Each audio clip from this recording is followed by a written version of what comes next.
I'm Clifford Bates, and welcome once again to reading Kojeve's uh, uh, notion of authority. Today we're looking at pages 62 to 87, which is most of Division 1, and B. Maybe I should divide it A and B up. Okay, but let's do it. Okay, let's look at what happens. Division 1, Division of Authority. A. We cannot undertake an historical study of political authority. We cannot undertake here historical study. We shall content ourselves with a brief analysis of the current situation. Note, it seems that there were, in the course of history, political authorities, that is to say, states that realized only one type of pure authority. Okay, historically, there's states that only want violent conflicts between the authority of the family of the father type and that of the state, which are well dramatized in the major Greek tragedies, seems to show that there were initially two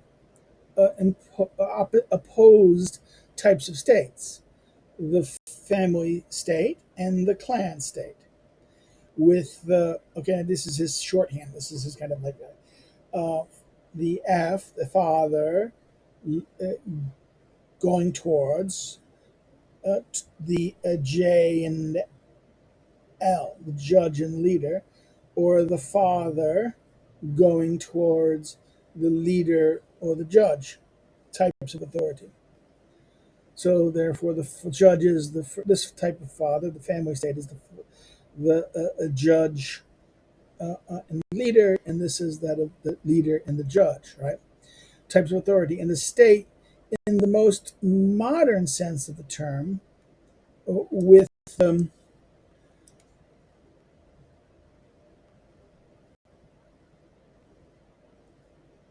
master leading into the leader judge, or the master leading into the judge leader, or the leader that leads into the judge master, or even the leader that merges into that heads towards the master and judge types. It is possible that the distinction of the Greeks used to make between the regime of tyranny and the regime of liberty, a distinction that we find difficult to define and understand, was nothing other than the opposition between the master leading into it and the leader types. But we cannot linger over this question. So this is actually very interesting. Kojeve is saying that the Greeks versus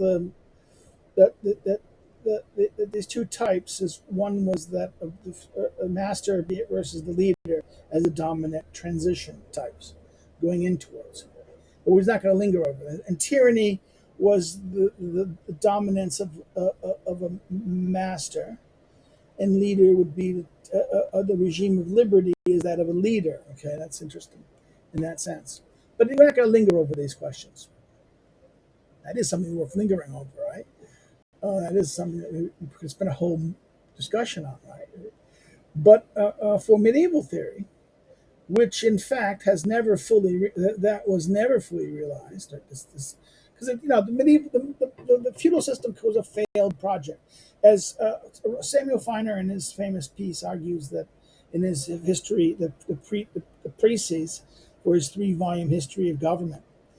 Samuel Feiner makes the point about the medieval state is a dead end, right? This feudal structure state is a dead end, or these competing sources of authority, right? So it's never fully realized. Every authority came from divine authority, right? The head of state, for example, was nothing but a civil servant of God. But divine authority integrates all 4 pure types of authority, God being the same as the Father, leader, master, and judge. And he transmits all these elements into his civil servant. Furthermore, being himself one single person, God transmits his authority to one single civil servant, as such combines in himself all 4 types of authority. The first civil servant is nominated by God. His authority thus engendered is subsequently transmitted by hereditary, As for the authority of the civil servants of this first civil servant of God, it is engendered and transmitted by their nomination by the latter. So therefore, this is the idea that God selects this leader, like David, David or Saul and David. And then what happens is then from that it is hereditary that's done here, right? The succession of father turning into son, right? But then the people underneath it, the transition of authority from him to the second level authority is that this is nomination. This person is nominated by him to do it.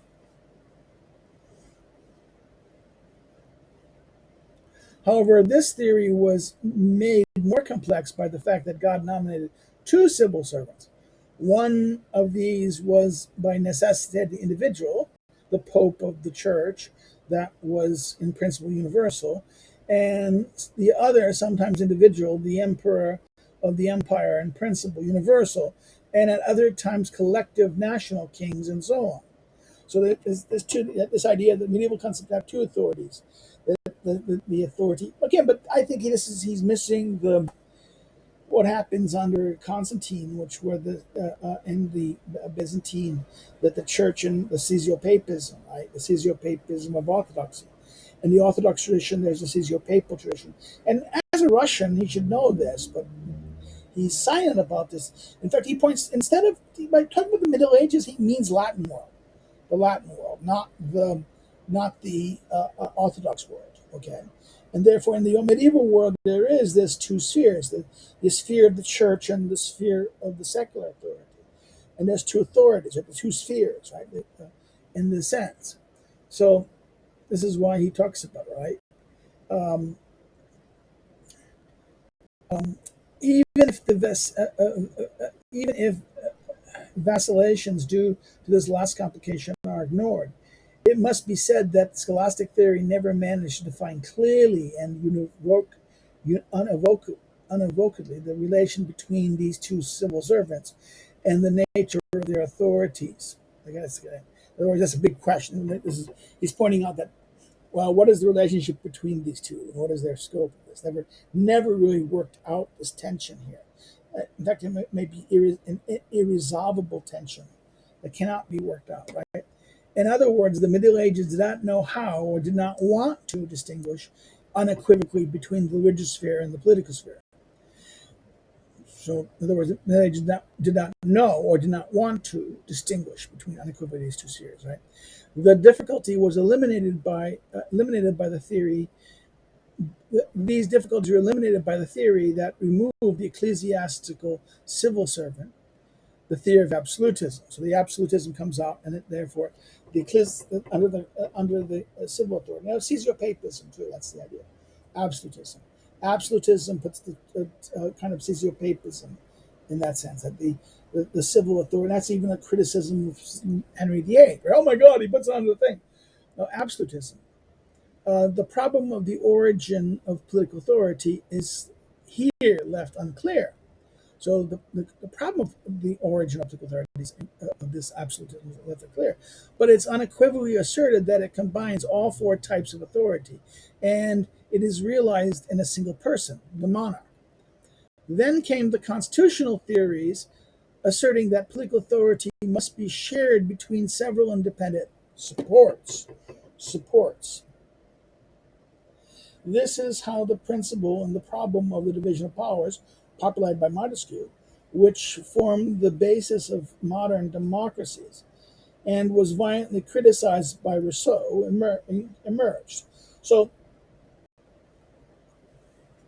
therefore, this idea that Kojeve is saying here is that all power was in this, and then what happened with constitutional theories started that there must be, in other words, that the political authority must be shared between several independent supports, right?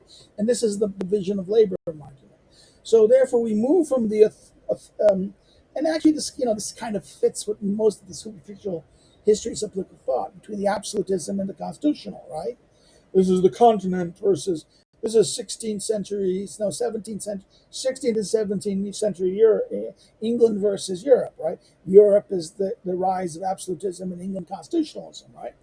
But I think this is more I think if you look at the English history, more nuanced construction. Um, this is how the principle of this about was popularized. Montesquieu popularizes the division of power. Of that is the idea that um, um, once the political authority has to operate, manifest itself in the supports by differing things, and they just separate.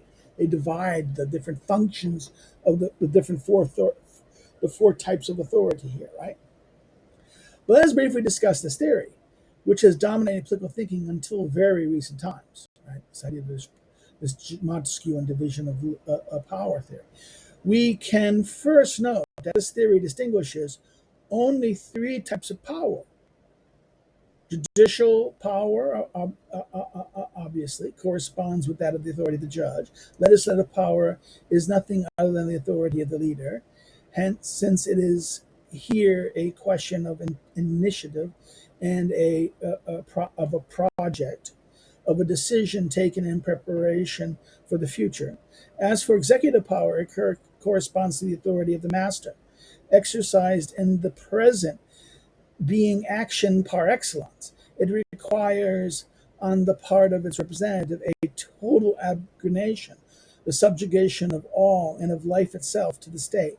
That is to say, to something that is essentially non biological. In other words, this theory eliminates from political authority automatically without any discussion the fourth constitutive element. That is to say, the authority of the father. Right? The authority of the father is kind of eliminated here from the constitutionalist element. So the constitutionalist period moves the father completely out of the thing he's saying. That only remains is the legislative, executive, and the legislative, judicial, judge, legislator, leader, um, executive, master. Now, this is interesting. The idea of the mastery is, and remember, let's think about this. Hegel's theory of administration and the philosophy of Recht and the philosophy is the administrative state. So therefore, there's the argument of that, this administration. This is the father, this is the master, this idea, right, that you can say here, right? The rise of the executive is the rise of administration. But the father is gone. It is thus an amputation of the authority that the scholastic and absolute theories had in mind. So therefore, the constitutionalist was a division of labor, cuts out authority of the father, and therefore it's a reaction against the absolutist and therefore scholastic view of this.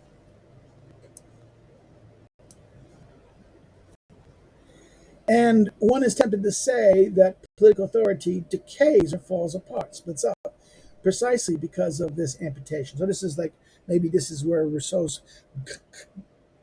he takes up Rousseau's criticisms of this, of Montesquieu, in the sense that this is what happens, why things falls apart, by amputating the one aspect of authority.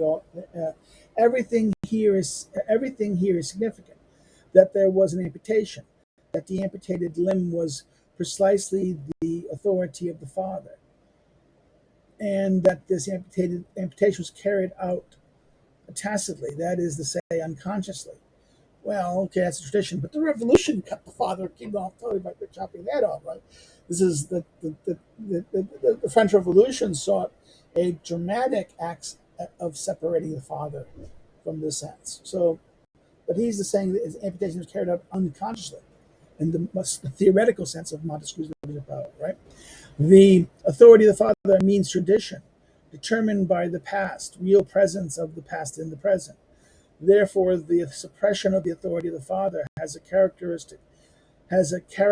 that is unequivocally revolutionary. In other words, the suppression of the authority of the father has a characteristic that is unequivocally revolutionary. The constitutional theory is born out of the spirit of revolt and revolution, and it generates the bourgeois revolution in as much as it is realized. So therefore, his argument is the bourgeois revolution, the rise of the bourgeoisie against the authority of the father. This is kind of like, you can have kind of Freudian interpretation. No wonder why Foucault and Deleuze and these guys will hear this kind of thing in Kojeve and go salivate at it. The father, all that Freudian like ooh stuff, right? The authority of the father has been repressed, and this is the revolutionary thing, and this is the bourgeoisie that generates the bourgeoisie as it been realized, right? No, this theory that and the revolution it presupposes, implies, and engenders this revolution that it presupposes, implies, and engenders are bourgeois. The bourgeois want to forget this lowly origin as a commoner. He unconsciously disowns his shameful past, hence his unconsciousness of the abolition of the authority of the father. Insofar as the bourgeois is proud of his past and takes it as his role model, he is not a revolutionary. So the bourgeois, his origins is revolutionary, but he himself is not. Um, he becomes one only in and by his opposition to the noble.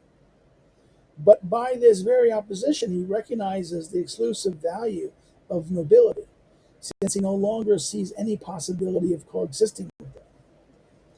He sees in it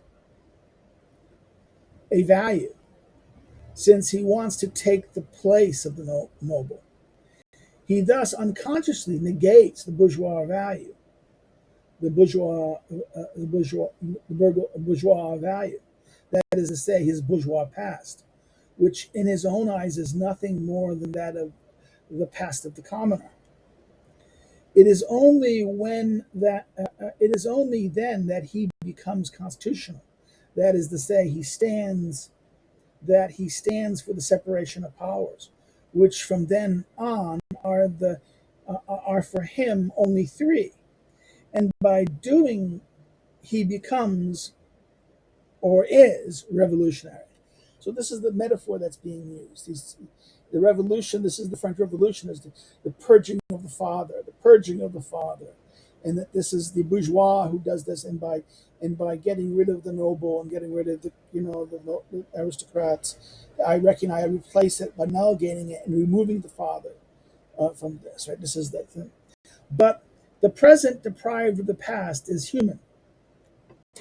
But the present deprived of the past is human. That is to say, historical or political, only insofar as it implies the future. Otherwise, it is the present of brutes. So, in other words, the deprived of the past, that is to say, historical or political, is human. That is to say, historical political, only if it implies a future. Otherwise, it's the present of brutes. The future, however, is represented by the authority of the leader, by the authority which belongs to the project that essentially surpasses the given, and are not just a simple consequence. So the idea of the project or the thing that we're going to do that surpasses the given, and not a consequence, already virtually present in it. So therefore, the consequences of the current present that are present in the present. Okay, right? Political authority amputated by the of its father limb, necessary becomes therefore, insofar it remains political, primarily an authority of the leader, of the L leader going into the master, comma judge, or the leader going into the judge or the master types. It is thus, and I think this idea of leader, and I think this is again back to this equation here. I think this is the transition of authority towards the subordinate, right? Supports. Thus, it is thus that the constitutional theory, in and by its bourgeois revolution realization, necessarily terminates in the dictator of a Napoleon or a Hitler. But since the present, deprived of a past, must necessarily imply the future, so that it can be human or even political, the leader dictator must always represent a revolutionary project in the process of being implemented. So it must be the ruler aiming at process of being implemented. Thus, the logical culmination of the constitutional theory of a Montesquieu is the theory of the permanent revolution of a Trotsky. Whoa, whoa, whoa, whoa, whoa, whoa, whoa, whoa, whoa, whoa. So the division of this is a permanent revolution. In other words, the logical culmination of the constitutional theory of Montesquieu is a permanent revolution of a Trotsky. Whoa, that's a big one. Okay, so that the idea of the leader, that the idea of leadership practically lead to a dictator. But if a leader dictator must always represents the revolutionary project, right? Thus, the logical culmination of this constitutional theory of authority is a permanent revolution of a permanent project, not that terminates. Right? Note on the events of 1848 France. The bourgeois era can even be symbolically situated between 1789 and 1940. In the years 1789 and 1848, they were those of the bourgeois revolution. The 1748 and 1940, those of the bourgeois domination. So therefore, this is the bourgeois revolution, this and that. On the 48 to 40, that of the bourgeois domination. In the revolutionary era, the bourgeois is turned against the past and towards the future. Also, so the revolutionary era, he's against the past and aiming for the future. Also, by relying on the future, it managed to transcend the present. So therefore, transcend this revolutionary, right? Which is also on the side of the past. While disowning the immediate past of the Ancient regime. It managed, or could and should have managed, to accept co-determination of the historic past. But in 48, the future became the demand of another class. More precisely, the future intervenes in the present in the guise of the revolutionary project, other than that of 89.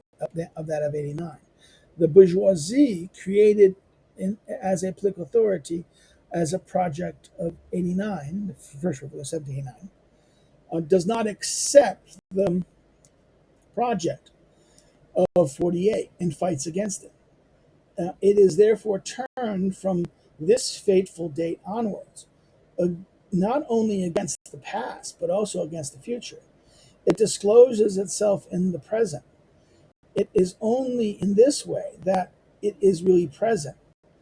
And it is only after 48 that it is truly what is itself alone, an oppression to all that is different from it. The bourgeoisie spirit was born in 48. At the same time, the negation of the future, any kind of link with the past, is broken. Only the present being real. The bourgeoisie realizes itself as such. It is this is the era of its domination, but a present which neither a future nor a past is nothing but a natural present, non-human, non-historical, non-political. Okay, this is the anti-political. This is the present of bourgeois. This is why he's talking about the crisis of this from 1848 and 1848 to the 1940. Right, this is unpolitical. Right, this is not political in that sense. The domination of the bourgeoisie is therefore simply the progressive disappearance of political reality as such. That is to say, of the power of authority of the state. Life is dominated by its animal aspects, its concerns related to food and sexuality. Liberal world, right? Food and sexuality. The human element is still preserved insofar as there is a remainder of transcendent of the present, either by the past or the future. But the past and the future are implied in the present, no longer have an active value. They are no longer active in the present. It is their virtual, conceptual, or ideal present, that is to say, the purely aesthetic or artistic one, that remains. So therefore, in other words, it's only the virtual and aesthetic or aesthetic. It's virtual presence, not conceptual ideal activity. The future and the past are there, but only as concepts, ideals, aesthetics, artists, right? The romantics, right? The romantics and the poets and the things. A tradition vegetating in the guise of romanticism and revolution of futurism, and the classicist present being deprived of a proper element, which is an effective element, is deprived of any life. Therefore, there is therefore no such thing as a bourgeois classicism. Note on tradition. Every tradition, strictly speaking, that is to say, one whose value are pure, whose value and reality are political, is necessary, oral, or spectacular. That is to say, direct. The written is by its nature detached from its material medium. So the written, oral, and spectacular, act by doing action, spectacle. That the written is detached. This is again Marsh McLuhan. Written is a cool medium, right? The oral is a hot medium, and the visual is a hot medium, right? This is Marsh McLuhan's hot versus cold mediums, right? From its material medium, for its author who fix from its author who fixes it in time. So the author writes and it's fixed in time, right? The past that is present only in writing is not, for me, my past. I very easily dissociate from it, display it in a book. My country's past is not markedly different from the past of China, for example. I have a tendency to put all writing on the same level and to discuss theories that are displayed in them as if they were conceived outside of time. So this idea that the ideas and theory writings and therefore things that written in writings are kind of written out of time, right? In that sense, conceived out of time. Therefore, the events of '48, by destroying the political link with the past, had primarily to affect oral tradition. It is this tradition that had to disappear in the era of bourgeois domination, the oral tradition, the oral aspect of it, the oral culture. We can also say that the authority of the father is anchored in the village, while the town tends not to recognize it. That is to say, tends to destroy it. The village lives. The village lives a duration, while the town passes time. But duration, that is to say, the totality of time, and not just its instant, necessarily implies the past. It is in and through the past that the fleeting instant endures and exists. So therefore, that the fleeting instant endures and exists in the past, and that therefore the village lives a duration that involves the past. The past is just time, the moment, right? The passage of the flux of time, by contrast, is provoked by the present of the future. It is in the status nascendi. Um, that's Latin, so let's go look at the.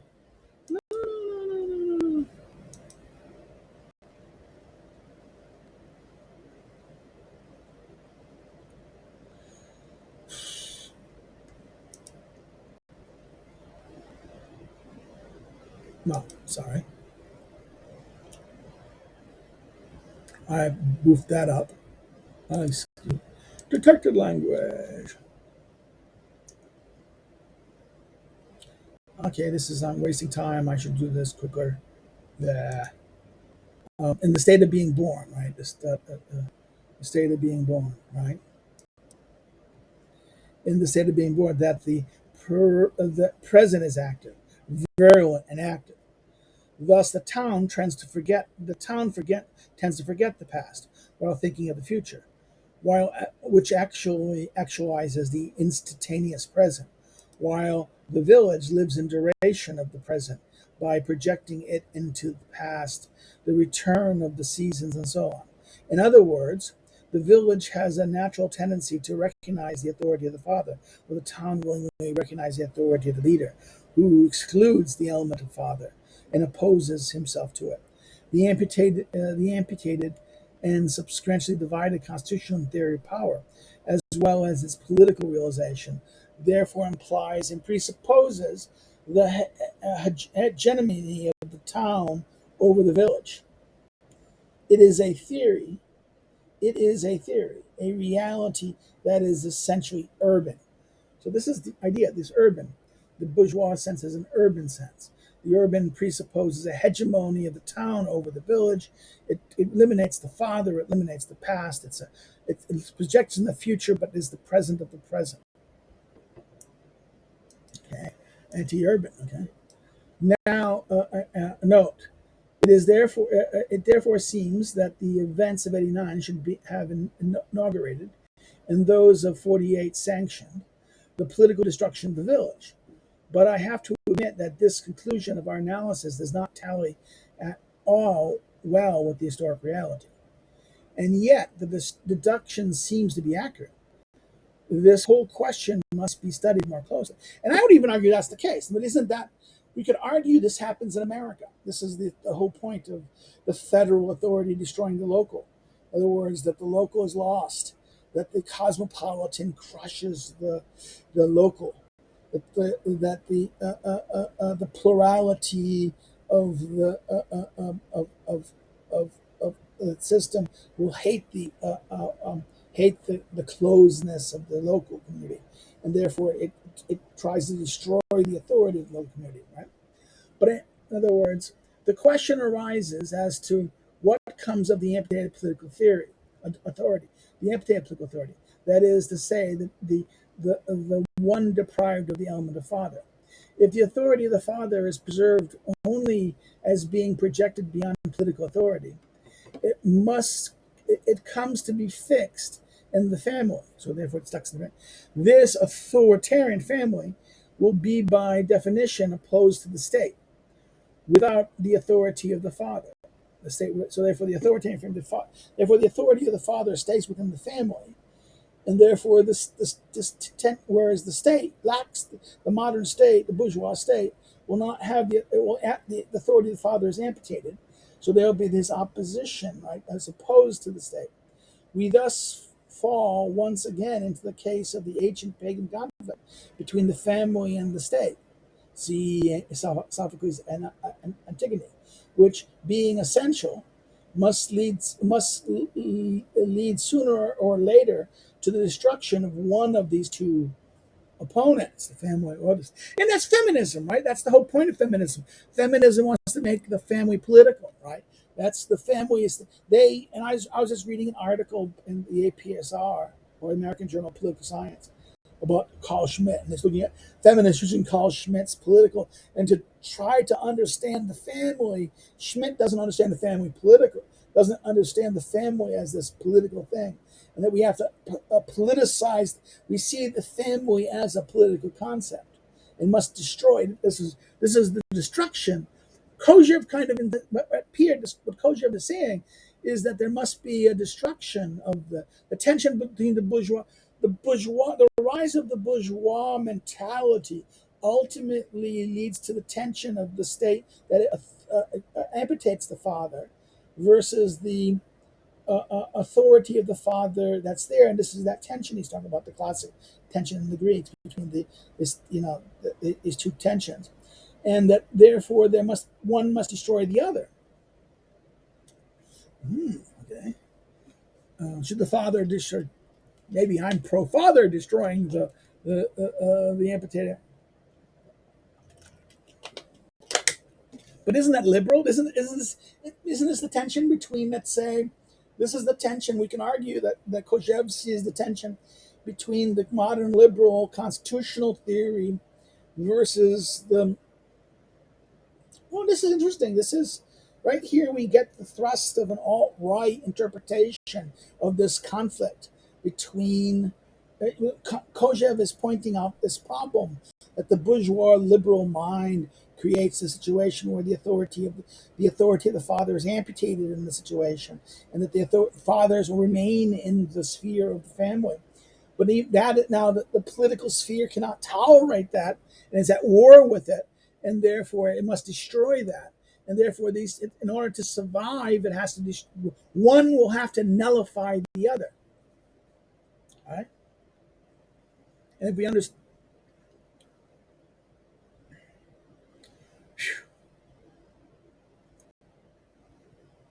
Yes, and being essential and it must lead sooner or later to the destruction of one of the opponents. No, in fact, it is a family that is forced to yield. And the phenomenological as well as metaphysical reasons for this could be explained.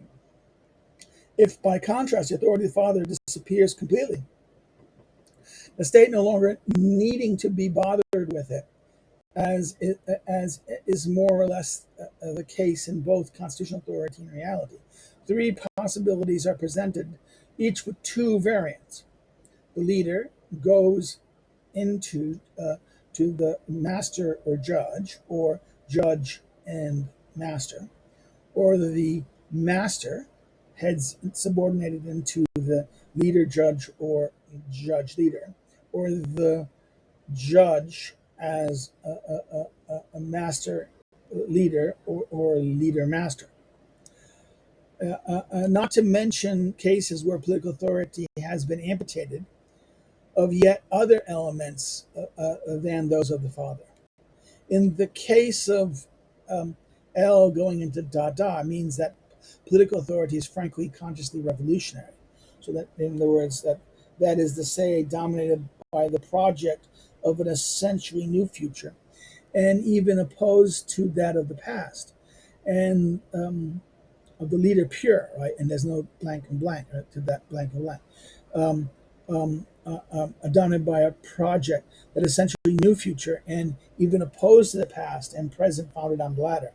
The variance leader into master judge gives us the Bolshevik Lenin type. The other one, a leader going into judge master, gives us the Bolshevik or social democratic type, never fully realized. In the case of M, master dun dun means, by contrast, the predominance of the present, of action and risk, eventually in the essentially military authority. It is essentially military authority.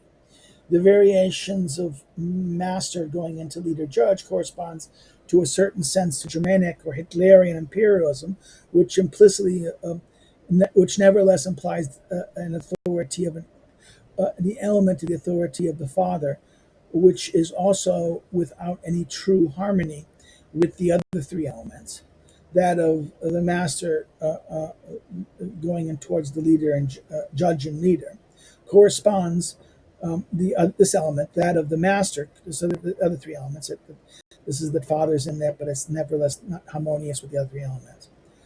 And then, if this variant is the other variant is, and that of the master going into judge leader corresponds, distorting a little the reality, which is very much more complex to Anglo-Saxon or even bourgeois imperialism.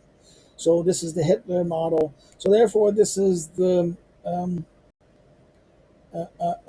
Bolshevik model. This is the Menshevik model.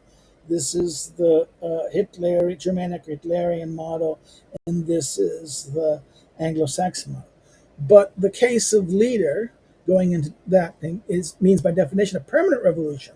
That is to say, a state that is essentially non-stable, without a real duration and yet indefinite.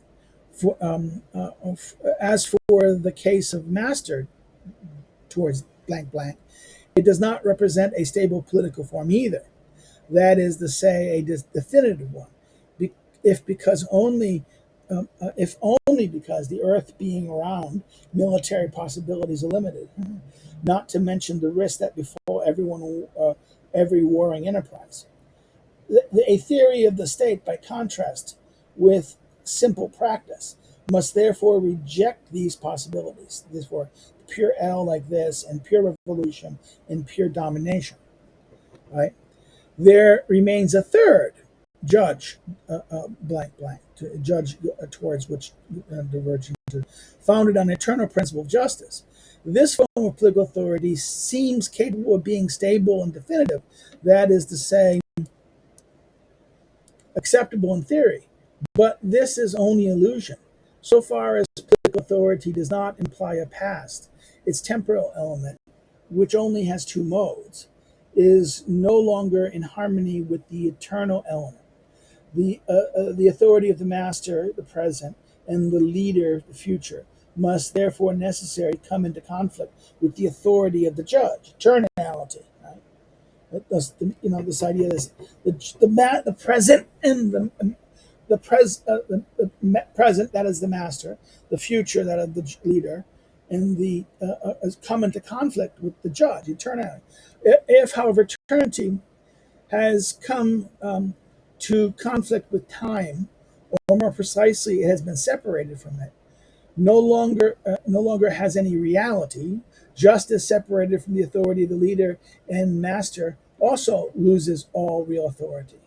In other words, justice separated from the authority of the leader and the authority of the master loses its authority. Because in other words, if justice by itself that does not exercise itself to tied somehow to the master or the leader, it loses. It also loses all real authority. It must therefore derive its reality either from the authority of the leader or from the authority of the master. But then again, it gives in as we revert to the cases of L going into L towards and M towards.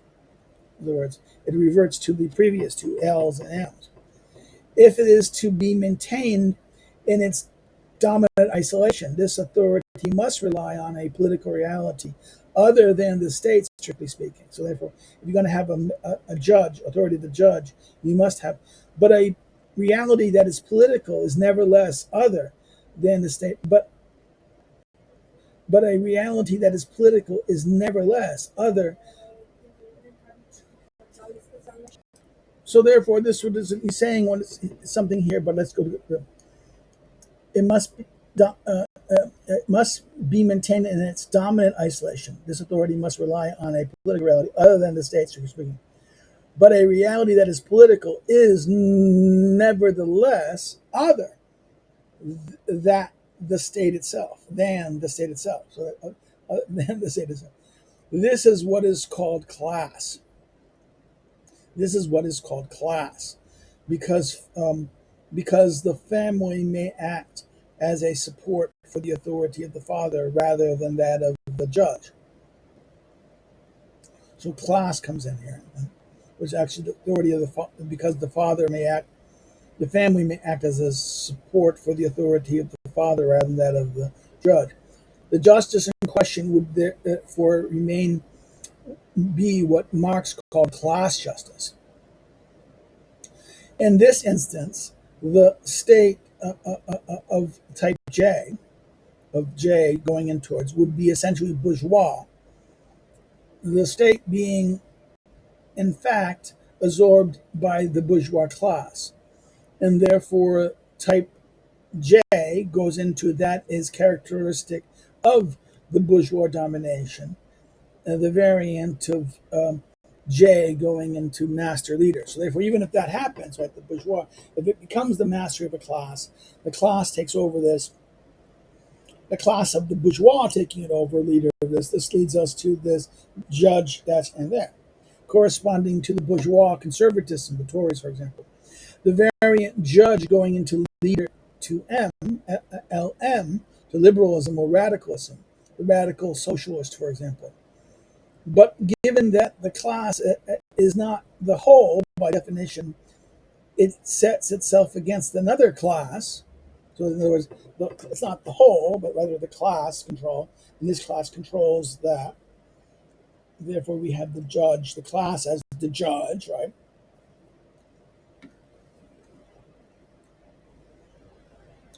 The type of state J, judge, ruling, right?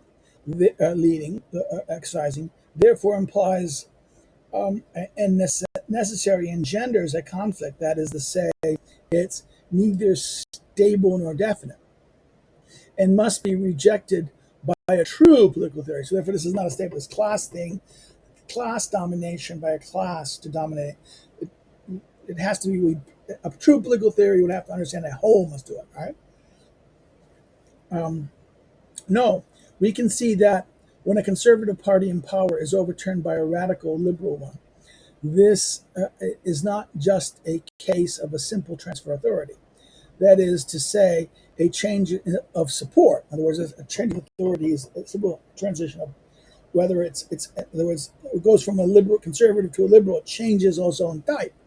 I'm saying it is insofar as the party truly realizes program, a change in the very nature of authority and consequently of the state. So there is political change in that sense. We go from one type of party controlling to another type of party. Even so, this is only a change within the same type. Besides, although the transformation of judge J to master leader into judge to leader master is conversely capable in the course of time of dislodging the entire political edifice. It is also possible to think of a dynamically steady state, the kind of pendulum movement, but a passage from J to M or to L means a change of the type itself. This, in other words, so it says, okay, you go from this and you go from these two types. This is the pendulums, right?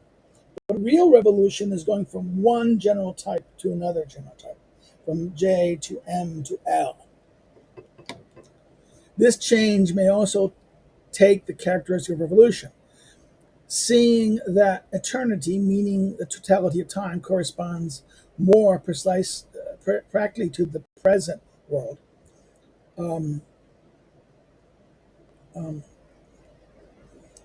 Okay, this is the now standing. Okay, the present world. Note the non-standing aspect of eternity, right? It's here. It's always there. The change of the type J into the type M is less revolutionary than the change of the type J to the type L. So, in other words, given that eternity is present, therefore the judge to M is less revolutionary.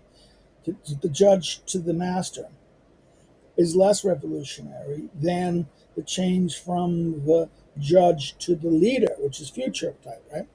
The isolated future being the negation of eternity. The realization of this isolated future is equivalent to destruction of the eternity of the present. In other words, the judge J type action towards type can only be transformed into the variant leader towards judge master or the leader type, and not into the variant leader judge master, which in practice means that the revolution that transforms J plus into legal law plus is necessary, a bloody one, implying the actual risk of life, authority M, the master, risk of life, authority of the master, and the variant of L towards J and M is thus in principle unrealizable on the basis of the J type. The L towards J and blank outline of political authority will not be able to capture the authority of M that sets itself against. And the type L towards gives way to type M master towards. The destruction of the authority of the father is therefore fateful to political authority in general. I'm getting interrupted a lot today. Okay, so the destruction of the authority of the father is therefore fatal to this thing, and authority in general. And it necessarily provokes opposition of the element judge to the element master and leader. That is to say, precisely the separation of powers that we are talking about, right? The judge is always going to be tension between the legislative and executive. The crisis of judicial authority, right? This is the rise of judges being in charge of things, right? Now let us see how this wrong can be mended without eliminating the tripartite division of political authority. And it is here a question of reintroducing the authority of the father in such a way that it does not constitute a distinct power. It must therefore be associated with one of the three powers, or two of them, or with all three at once. Authority exists insofar as it is recognized, and insofar as it is recognized, it therefore exists. In other words, this is a double sense that authority has to be recognized, and that if it's recognized, it exists. Right. Consequently, the authority of the father will only have to be recognized as belonging to the leader or to the master or to the judge by those who are subject to their authorities. In order for these pure authorities, the leader, master, leader, or judge, to become complex authorities, master, father, leader, father, or judge, father. Those who are subject to political authority, that is to say, the citizens, the other than the head of state and his civil, in other words, those who are subject to political authority, that is to say, citizens, other than the head of state to a civil servant, will therefore only have to be naturally driven towards associating the element father with every authority they recognize. It is possible to assume that this will happen if political authority is related not to isolated individuals, but to families represented by their leaders. And thus, man should be citizen only insofar as he is a leader, or more precisely, a father of a family. But in order to avoid the ancient conflict, he should also fulfill this role only as a citizen. In his capacity as the father of a family, he must recognize the political authority and not set familiar authority against it. So, therefore, this is the idea that this is the solution to the classical that he's a citizen, that the father's authority is subsumed as citizen authority. So he kind of presents the ancient solution to this. That bringing this here is that the citizen is understood as a father in that sense, right? But only as he accepts the authority of the avoids the ancient conflict. He should also fulfill his role as only as citizen. As in that capacity, he is father of the family. He must recognize the political authority and not set a familiar authority against it. But it is only in this way that there could be not two opposed authorities, father and leader, father and leader, father and leader, master and judge, but one authority, one political authority, leader plus father, master, judge, or leader plus father, master plus, so leader plus father, master, judge, or leader plus father, master, plus leader, judge, and so on. But what is a family, and what is a father of a family, right? I see a brief article on a family. Now the question is, what is that article on a family about? There is a substantial section of the familiar society in Kojeve's outline of phenomenology are right, but this is unknown whether this is the text mentioned here or whether there's an independent subject among his papers. So again, someone needs to go through his papers and try to find these things. It is certainly not the couple itself, or even the husband, even if the couple is human and not animal. That is to say, even if it's founded on love, it does not constitute a political entity. So, if a father's family is not political in this sense, but the presence of one, two, and even many children does not constitute a family, either in the sense of a political entity. In other words, so therefore, but the presence of one or two or even many children does not constitute a family, either in the sense of political entity. The production of children is purely biological, animal activity, and their number does not change a thing about this fact. The family is only a human entity sur jure, on its own, and it becomes a political entity capable of being a citizen. it becomes a political entity capable of being a citizen. That is to say, of recognizing political authority, the state, only insofar as it, one, educates children and transforms the newly born animal into a human being, and two, works together to create and maintain the achievement called inheritance. Right? If the state takes away from the family the right and duties to educate its children, inheritance becomes only the real basis of the political essence of the family. This inheritance belongs to the family taken as a whole, which derives its real political collective individuality only from the unity of this inheritance. Inheritance is therefore essentially undivided and inalienable. It is necessary real estate, land. It is governed by the father of the family, who can become a citizen only in his capacity as governor of his inheritance. And so, in order for our problem to be resolved, the body of citizens must and will have to be made up of fathers of families, defined as such. But if the state comprises also citizens other than individuals and collective fathers, only the latter will represent the source of political authority of the father. By doing so, they themselves or their representatives will have an authority even over other citizens. This authority being naturally that of the father type and having a political value. So therefore, even if there's other people who are citizens, that the father citizens, the citizens who are head of the families, that these have the status of father and have authority, naturally have the father type and have political authority. In other words, the fathers of families or their representatives will make up the integral element of the political authority, representing within it the pure type of authority of the father. For example, in the guise of a Senate playing the role of the Senate playing the role of Roman censor.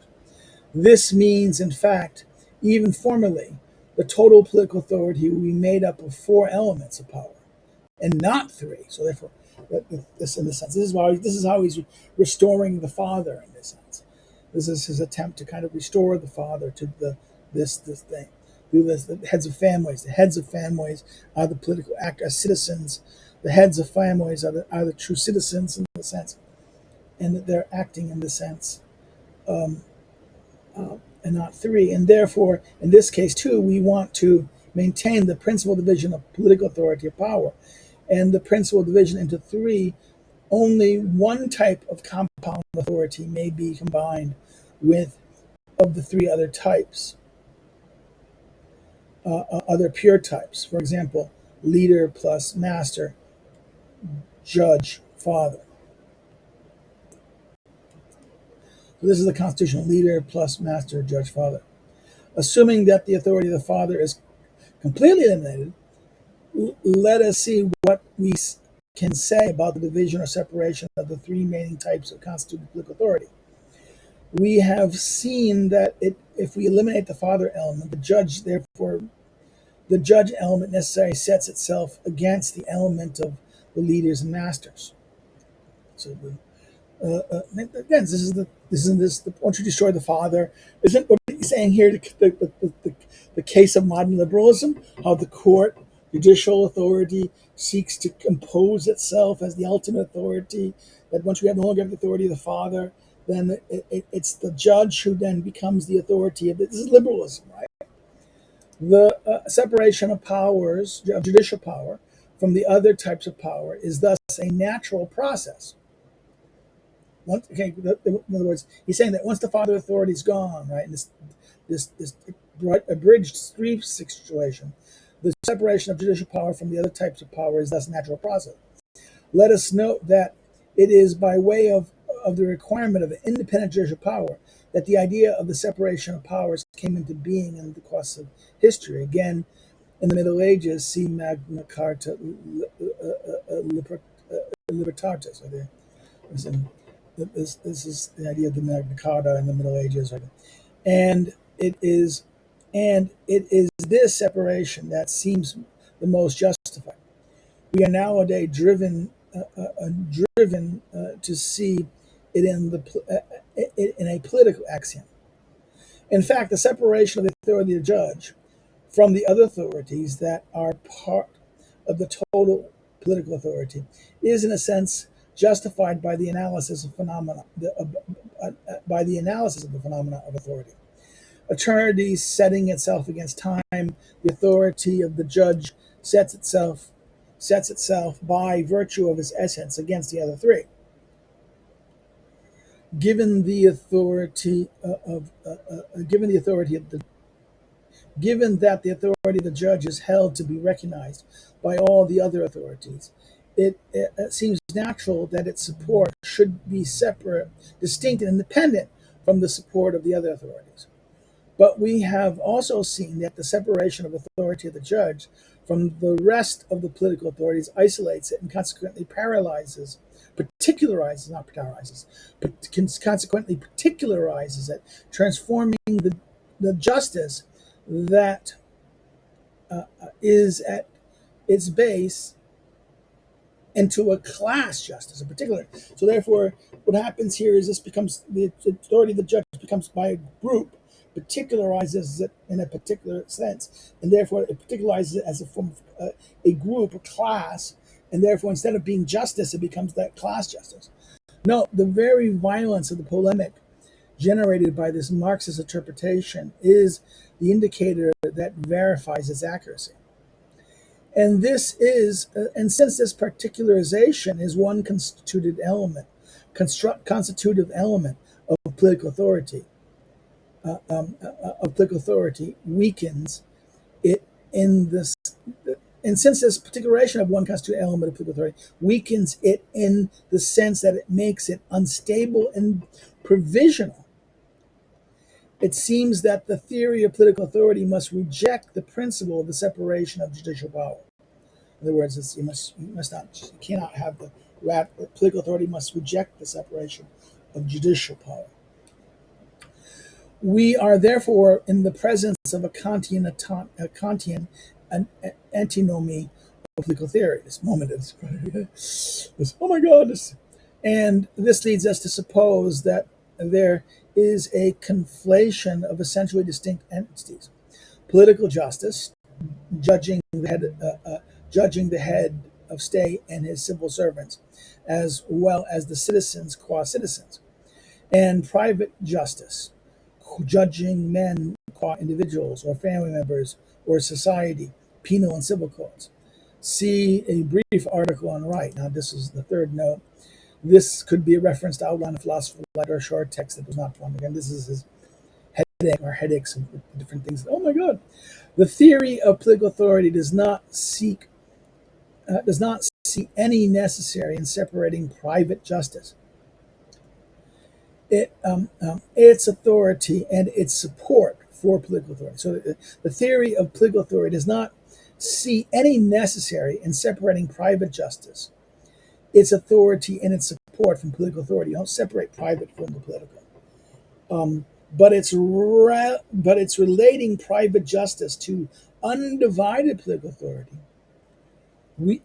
But by relating private justice to undivided political authority, we avoid the degeneration into class justice, with all of its political inconveniences. So therefore, if we don't, in other words, if we don't, it must be whole political authority, not to some kind of subordinated entity.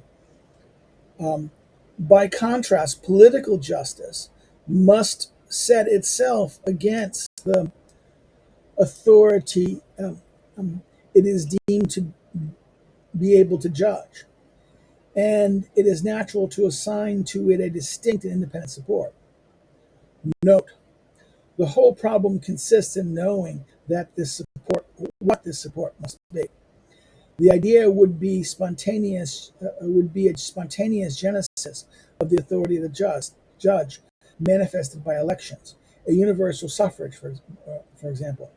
So the spontaneous generation of authority of a judge manifests by election by a universal. But in practice, The advent of a figure, individual, collective, recognized as worthy to judge all the others qua citizens, including head of states, is very unlikely. It is therefore better to create this figure by drawing lots from all citizens, whoever they might be. So therefore, this idea that it should be lots, authority becomes spontaneous generation by lots and like this, or that there's some perfect, but this is going to be unlikely to happen. Therefore, it's safer to do it this way, right, by lots. More citizens, whoever they may be. This judge or political tribunal must be invested with the totality of the political authority of the judge, and must be separate, or not, or even independent from the other authorities. That is to say, he must judge without letting himself be guided by laws other than the ones that he sets himself. In particular, he must not judge by relying on the Constitution, because in this case he would recognize the authority of the legislative power, which has the power to modify the Constitution, and would be no longer be separated from it. So therefore, not by the Constitution. This judge must be in. That if the judge relies on the legislative power of the Constitution or the legislative act laws, then he is controlled by the legislator, the leader in that sense, right? And is no longer separated from it. There would no longer be any point in setting up an autonomous power. Historical experience confirms this way of seeing things. The judgments of the conventions of the trial of Louis XVI had a positive or negative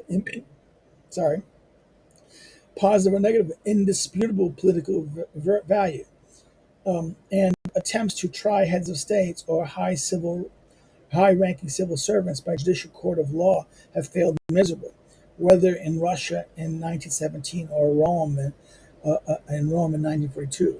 Rome, again, this is France, right? Assuming that total political authority implies only three elements, being deprived of the element of the father, we can say that the political element of the judge must be separated from the elements of the leader and master. But we should now ask ourselves if the latter must also be separated from the other, as required by constitutional theory. All three must be separate. But in theory, practice and simple good sense here agrees to reject this constitutional requirement.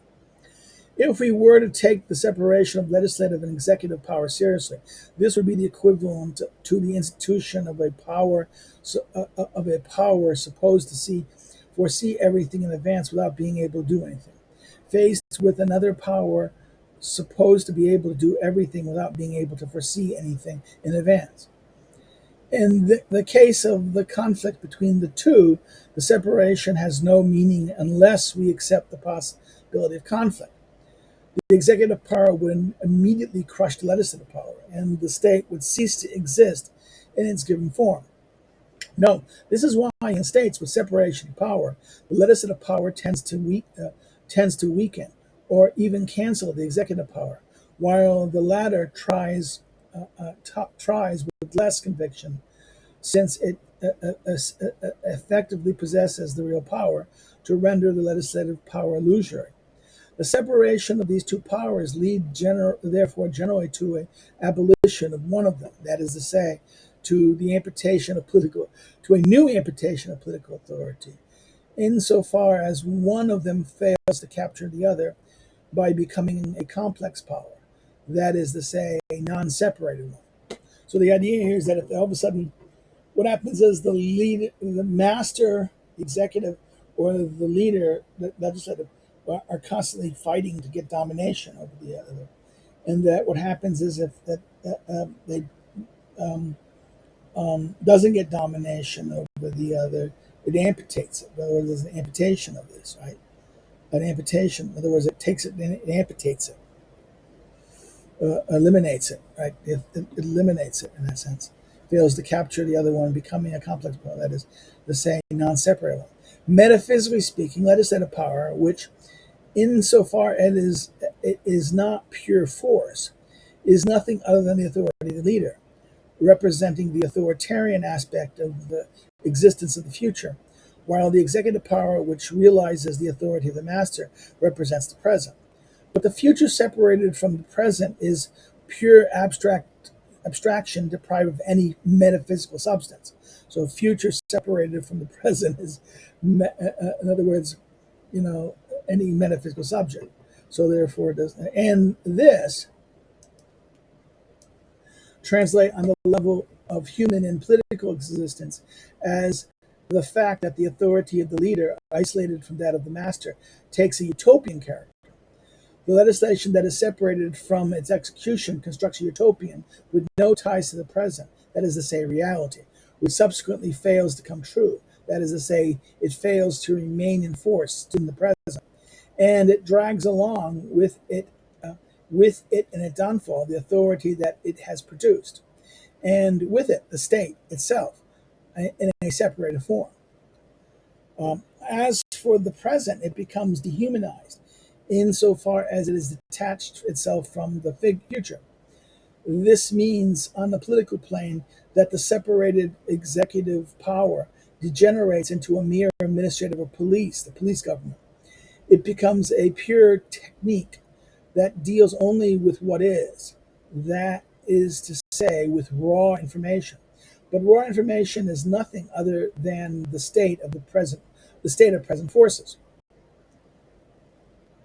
So this idea that, in other words, the master divorced of the future is this the critique of the dealing with the present forces.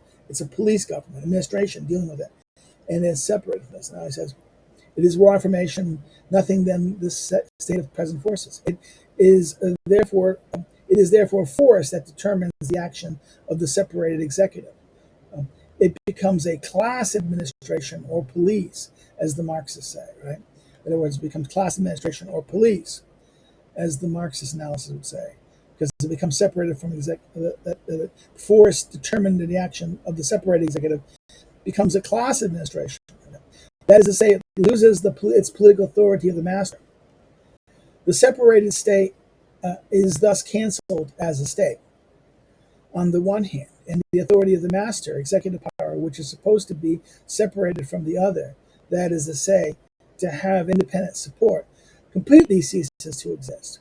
On the other hand, and as a consequence of this, the authority of the leader, legislative power, is extinguished in a utopian. The separation of legislative and executive powers lead, therefore, to the elimination of the authority of the master and the leader. Political authority, from which the authority of the father has already been excluded, that is to say, the authority of the state, it is thus reduced to a pure and simple judge's authority. And we can ask ourselves how far in such how we can ask ourselves how far in such conditions the state, simply speaking, still exists, right? If it's only the judge authority and judging on its authority of justice, how can it simply exist anymore without this authority of the leader or master? If it's only the master, right?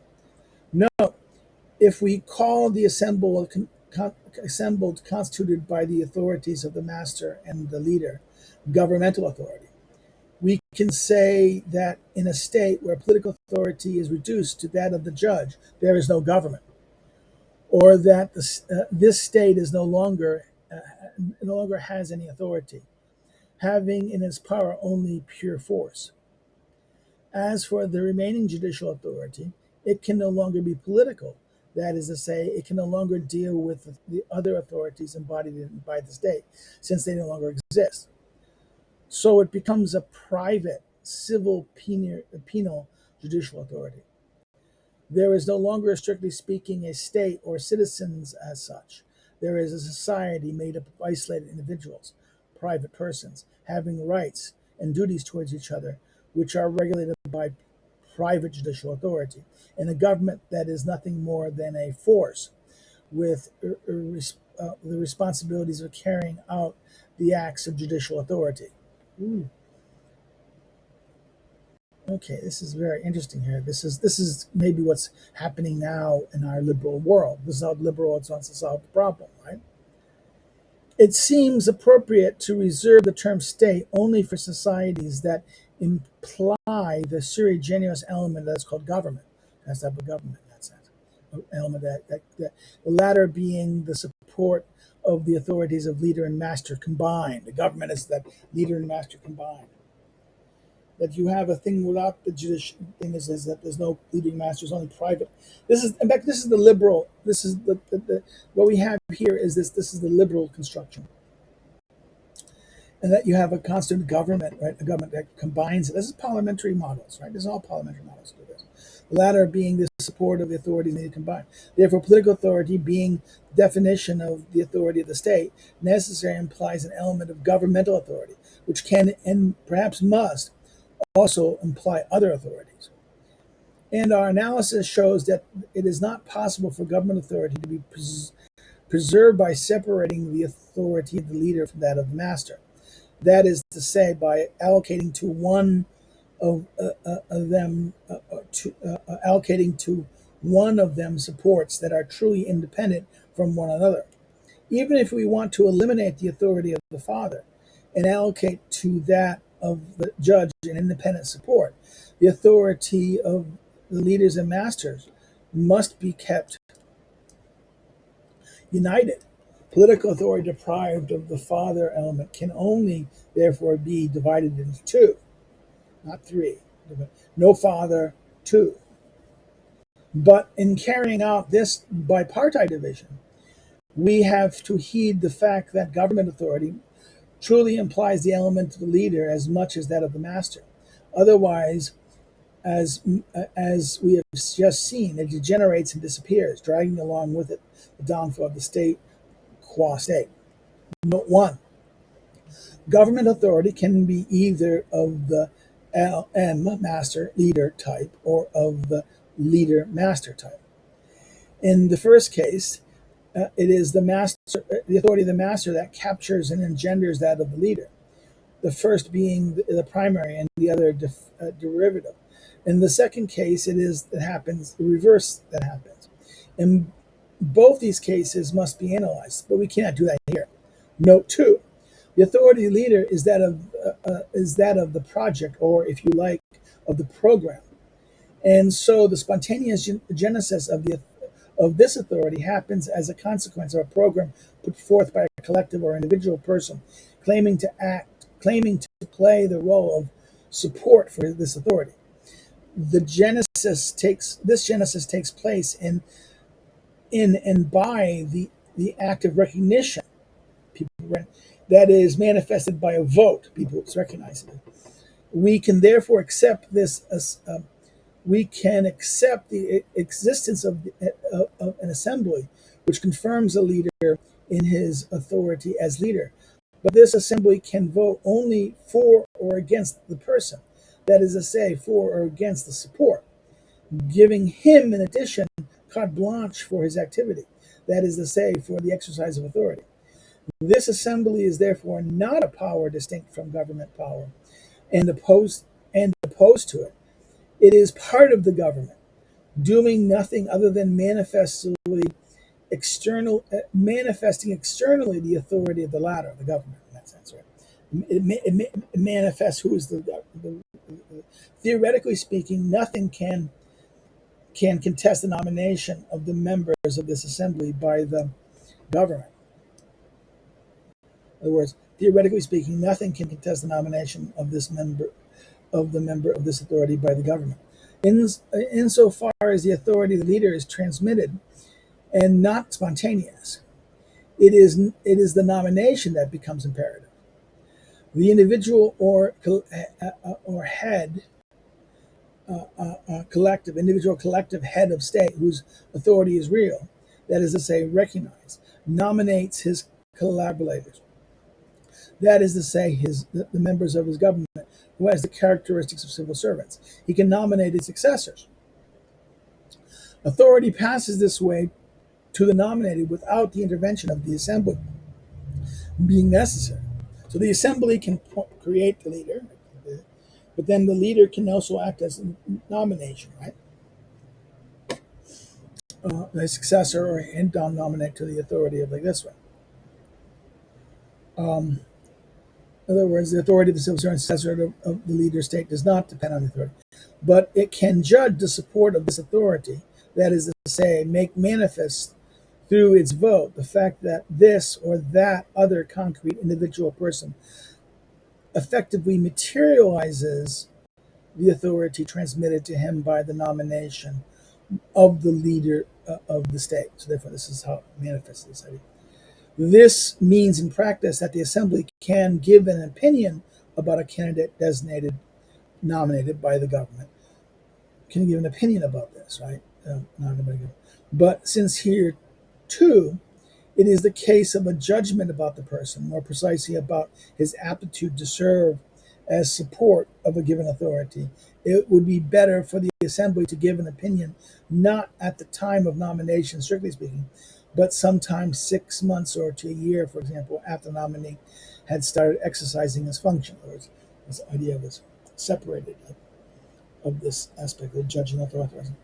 As for the authority of the master, it does not have a reality. It does not have a reality where no risk, not even virtual, of life is at stake.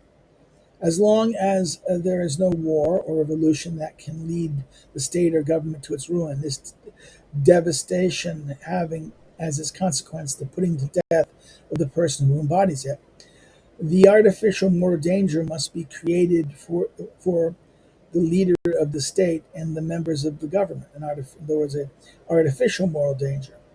And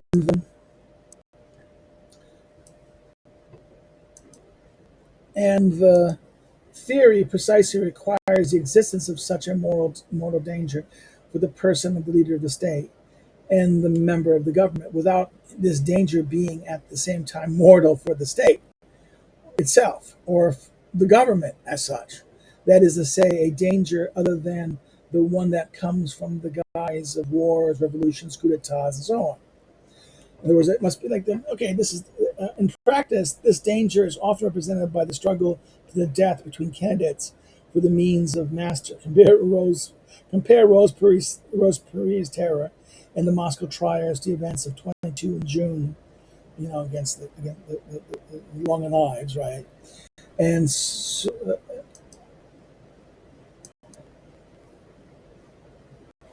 this is January 21st was a date Nazi attack on the Soviet Union, but the author seems to have in mind the author June 30 June 40 from the purges of Rome and other things. Right?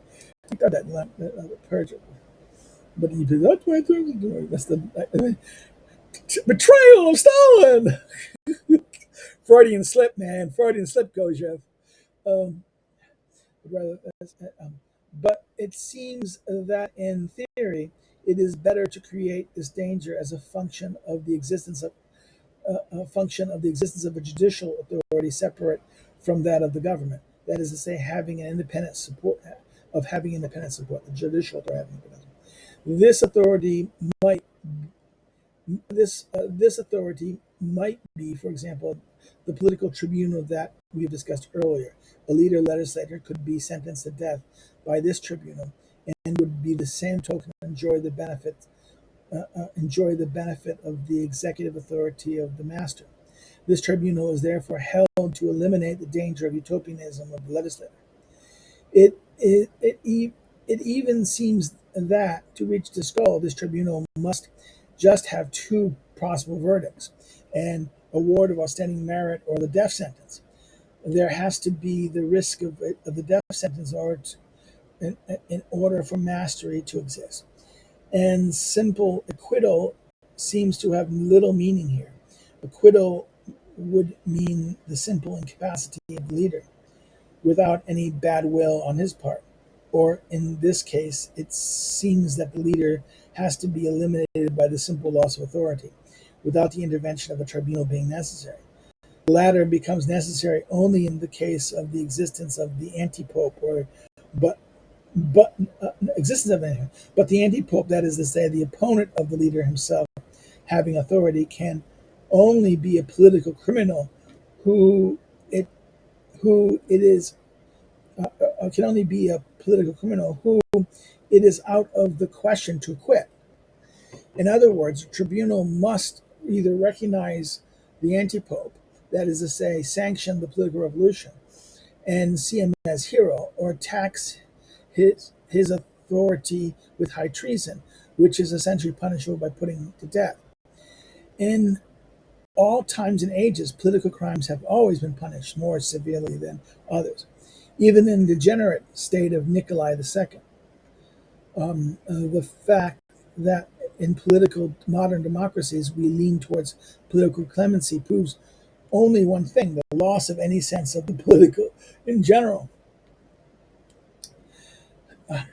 The division of amputated political authority must therefore be part-type: political, judicial authority, and governmental authority of the leader legislature, who is at the same time master executive, or vice versa.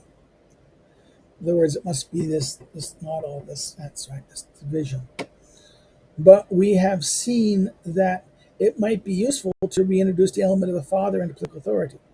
So, in so far it is impossible or undesirable to reduce the number of citizens to that of the fathers or families.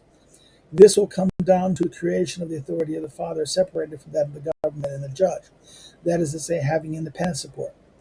We find once more here a tripartite division of political authority, but one that is different from the authority advocated by constitutional theory. Okay? So in other words, political authority, the authority of the state, is divided into pure authority of the father, having its support the Senate censor of the representatives of the father or families. Two, the authority of the government, that is a complex authority, the master leader, leader master, or master leader, having as its support A, the individual collective head of state, and B, the civil servants, and C, the nominated or elective manifest assembly. That's five about. The assembly manifest is a neologism coined by this. It seems to resonate with widely deliberated question of the French Revolution, whether the political authority rests in the institute of republic or demands of the street, also referred to as rule manifeste. By analogy, we can retain the notion of participant of public demonstration or manifestation, since this is exactly the political authority which Kojeve associates this assembly. Unlike post-revolutionary constitutional bodies, such as the Constitutional Assembly, the Manifest Assembly is not empowered to elect or designate, and neither is it authorized to make or amend the Constitution. The role of Kojeve's Manifest Assembly is only to agree or disagree. Okay, so this is that idea of the Manifest Assembly. And three, of the pure authority of the judge, having as its support the political tribunal appointed by random allocation. The state is nothing other than the reality of this triple authority. So this is his model. This is his kind of model. This, right? The Senate for fathers and Senate council electing fathers. The Senate acts as censor. This joint master leader master model, and then the judge is a tribunal, political tribunal. Right? However, we may ask ourselves whether, generally speaking, the separation of any powers or political authorities, whatever they may be, is prescribed or prohibited by political theory. But this is a complex question. There is no doubt that on the one hand, every authority tends to become total. The authority of one given type tends to capture the authorities of the other type. On the other hand, the metaphysical structure of authority is antithetical to its division. Three modes of time actually constitute one block, and eternity is real only in and through its union with time. It therefore seems that analysis of the phenomena of authority prohibits any division of political authority and any separation of powers. It is therefore useless to all insist on all the arguments of a practical nature that have been set against the constitutional theory and practice. It is, in other words, it is therefore useless to insist on all the arguments of a practical nature that has been set against the constitutional theory and practice. See, for example, Verso. Right? It seems that, generally speaking, the division of an entire entity weakens it. The sum total of the powers of separated parts is less than the power of the same undivided whole. The same division is not real. It has a meaning and reason for being, right? Reason that only if the separated parts are inclined to either to enter into conflict with one another, or if the conflict, or even latent one, looks as if it must necessarily neutralize a part of the powers that are in question. But in such a way, this lost part of power constitutes by the sum of total power of the separated power taken in isolation would indeed be deducted. So this idea, this is that mathematics of Verso, right? Thus, it seems better to give political authority taken en bloc and taken en bloc one and the same collective and individual support. But the arguments of a practical nature uttered in favor of the thesis of separation of powers are also very strong. Besides, these arguments are also well known, and we need not elaborate on them, as was to despotism and efficiency, right? Let us just say that the metaphysical analysis can, in a certain sense, be cited to support of a thesis in question, can be cited in support of the thesis in question that it should not be divided. In fact, it is true that the three modes of time form a unity. It is also true that there would be no time at all if there were no separation between the three modes. And that is to say, there also some sort of tension or conflict between them. Similarly, if eternity being the totality of the three modes of time form a unity with it, it is also opposed to it insofar as the totality, the whole, is something other than the sum of the total parts. Um, it it is simply that in both cases, the opposition, or if we like the separation, does not mean isolation of the separated or the opposed. There is interaction, that is to say, separation, since there are two or several agents. But there is also union, since there is an action of an agent on one or other inseparable, or many other inseparable from the reactions. Therefore, that this is not it's not something. It's not fundamentally wholly discrete things like this. Rather, it is kind of an interaction. He's saying interaction, and therefore there's a separation pointing to an interaction, not a separation that is isolation, or discrete isolated entities that have no interaction. And therefore there's going to be a separation from reaction, action and reaction, right? It follows for the question that interests us, even if we want to separate the authorities that are in their ensemble constitute political authority, they must not be isolated from one another by having each one of them withdraw into itself. So they cannot withdraw into itself. They have to be able to act and react to one another. Their dynamic union must be preserved despite their static division. For example, if we separate the legislative authority of the leader from the political judicial authority of the judge, the latter must not be pinned down by a system of laws that are in principle immutable, or by a constitution that is simply unchangeable. Conversely, we must not establish the authority of an irresponsible leader, as in the case with that of the monarch. That is to say, to distinguish the action and the authority of the judge, and so on. But if the thesis of isolating and separating the authorities is rejected, should the principle of separating itself be preserved? In order to answer this question, let us make a remark that is generally overlooked. When one and the same when one and the same individual or collective support is used by several pure types of authority, there is always a tendency to develop one of those types, the dominant or primary type, at the expense of the other. The derivative types cannot manage to support completely to develop completely as such and remains in an embryonic state. So therefore one will dominate, the others will stay embryonic. If we wish the four pure types of authority to be perfectly and completely realized, it is therefore necessary to allocate separate independent supports for each one of them, that is to say, separate powers. Therefore, we want all four. If they're really burnt together, these will be always not completely developed in that sense, right? So therefore, if you want them all to be developed, then they have to have separate authority, separate. They have to have separate supports, independent supports. That is true separating power. No, it is also true that the authority of the leader and the authority of the master, which nevertheless cannot be separated. But there is here no political hindrance, because we can show that with political progress, the authority of the master must give way to that of the leader.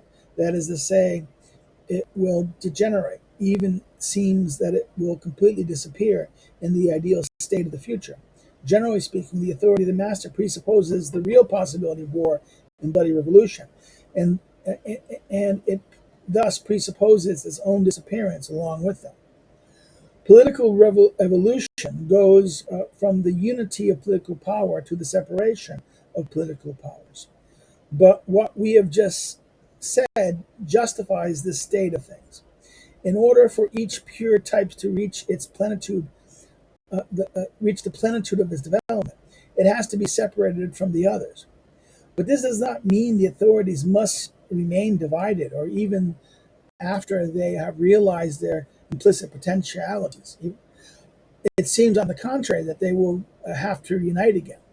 Political evolution would therefore start from the non-differentiated unity, from the unity of its embryonic form, and go through a period of division and development of separated elements, finally leading into to totality, that is to say, differentiated unity, the unity of an adult organism. So this idea is that he's going to argue that political evolution is that it's going to be that something's going to happen, that they're going to emerge in this starting stage. One will dominate, then they'll separate, they'll grow, and then they'll come back again. Right? This is this theory. In order to answer the question as to whether political authority must be divided or not, and if yes, how, that is to say, which powers must be separated, we have to understand the position occupied by a given state in its in the progress of political evolution. So, what state? In other words, where is the state in its time? Is it at its beginning, its middle and maturing part, or at its later part? Okay, developed part. We should totalize. We have to understand its nature of given state in its political evolution. We have to understand the nature of its concrete political reality.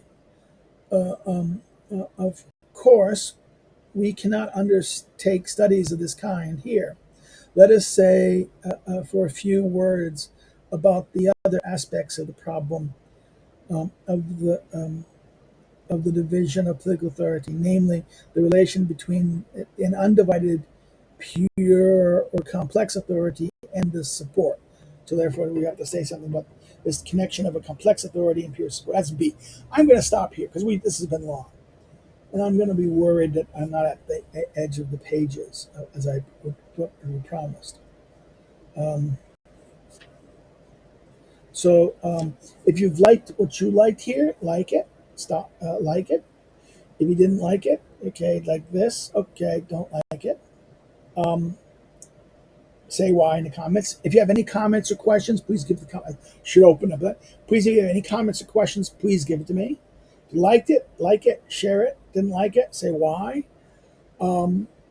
If you have not subscribed, please subscribe. If you've watched this far, and there's not, someone said you should maybe mention subscribing at the beginning of the video, not the end. Okay, I do it now. People, I can cut. You can usually cut off the video at this page, right? You can subscribe. Encourage others, people to subscribe. So that's it. Another thing is you can follow me on social media, links below. They want to contribute financially, what I'm to help me do what I do. I mean, because right now you're for all free. If you're not doing this, you're all free riders.